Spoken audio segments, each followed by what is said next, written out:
Thank you very much. Okay, so as Nigel said, I will tell you about the medic aspect of Sahaja Yoga, and as we've heard, Sahaja Yoga is a spiritual method, but it has been associated with health benefits. So I will tell you about the effects on the body, on the brain, on your health, and on diseases, mental and physical diseases. First of all, what is meditation? And Nigel has already explained more or less what meditation is. I will just say a few more words. So if you read the Oxford Dictionary, it says that meditation is thinking in silence. Now, first of all, you cannot think aloud. And secondly, thinking is, of course, the exact opposite of what meditation is, as originally conceived in the East.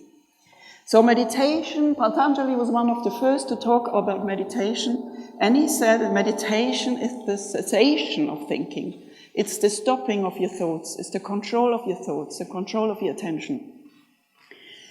In the West, we know there are 3 states of consciousness. That's sleeping, dreaming, and thinking. But in the East, and we think that thinking is the highest state of consciousness, but in the East, it's very common knowledge that there is another state of consciousness. It's called the 4th state of consciousness, Tuvyavastha.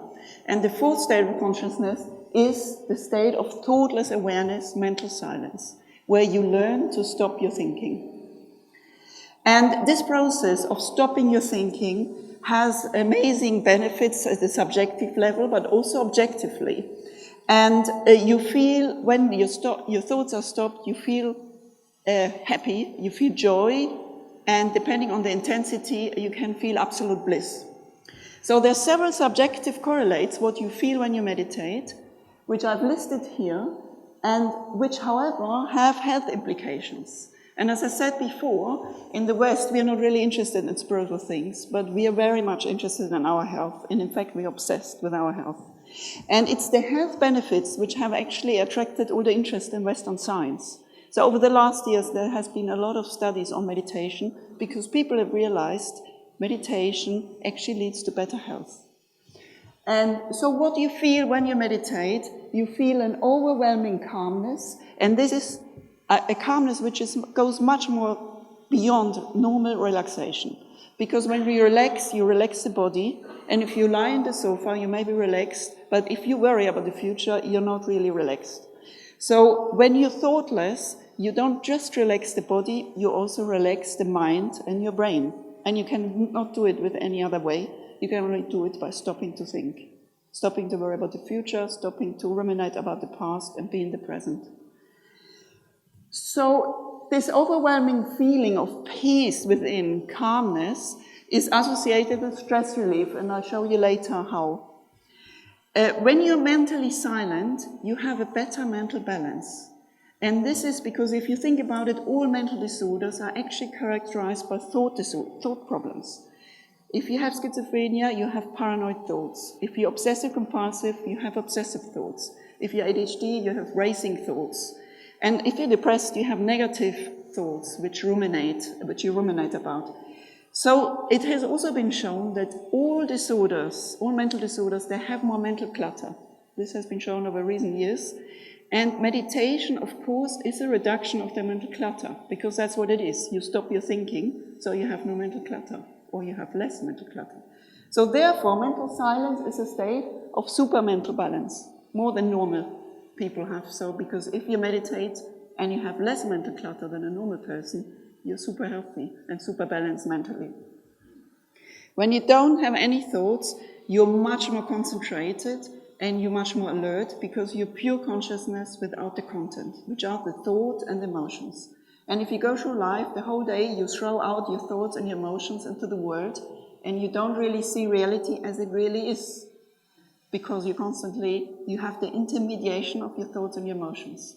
So when you have no thoughts, you absorb reality as it really is. So for example, if you're now listening to me, you may be thinking of the dinner later, and you may have to inhibit your thoughts in order to actually listen or attend. If you have no thoughts, you absorb information much quicker. And it has been shown that children who meditate have better attention at school, Zen Buddhists who have meditated for a long time have better attention, And it has been associated with better productivity at work, because if you're more concentrated and have no mental clutter, you're actually more focused. Another very interesting feature, which I've said before, when you have no thoughts, you feel happy, you feel bliss, you feel joy. And this, of course, if you have these positive emotions during your meditation, because it's so peaceful and so pleasant, this state of mental silence, then you carry this over into daily life, and this leads to more positive emotions. And positive emotions, of course, protect you against depression, anxiety, affective disorders, and it's, of course, very good for you. And you have less negative thinking. Last but absolutely not least, to me this is the most important aspect of meditation, you achieve a state of emotional detachment. You enter witness state, where you actually go beyond your thoughts, because you're no longer thinking, and you're no longer having your emotions, but you see them from a stepping back witness state. We call it in psychology a metacognitive awareness, where you're beyond your thoughts, and you can observe them. And that's, I think, the most important thing of meditation, most important aspect. And if you remember, Buddha went out to find meditation because he realized there's a lot of suffering in the world. And how do you deal with the suffering? You cannot control the life events.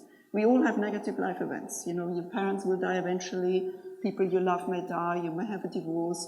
Whatever happens to you, you cannot really control those life events. But what you can control is how you actually deal with those life events and how you perceive them. You can control your state of mind and your thoughts and your emotions. And that you do via meditation, and that's the only way.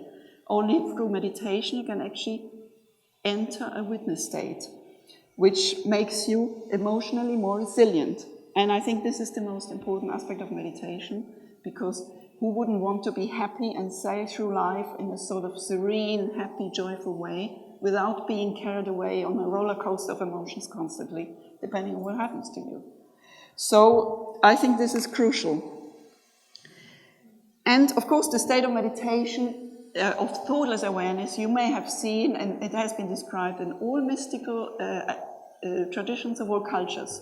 Here are just a few names: Nirvana, Sahaja Samadhi, Satori, Yoga, which means union, Zen, Tao. And in the West, we had our own meditation, our own tradition of mental silence, which were the Christian Gnostics. And Gnosis means, of course, knowledge, which means the knowledge of yourself. And that yourself, you're not just these thoughts and these emotions, but you're a different thing. You're actually a spiritual person which can go beyond the thoughts and emotions. So the claims I will try to prove to you today and show you medical evidence is that meditation, in fact, has an effect on the body, because mental silence reduces stress and it activates the parasympathetic nervous system, which restores bodily functions. I will show you that meditation has an effect on the brain. Mental silence is a different state of consciousness. You activate different areas of the brain, of deep attention, of positive emotions, and there is a release of happy chemicals, which make you joyful.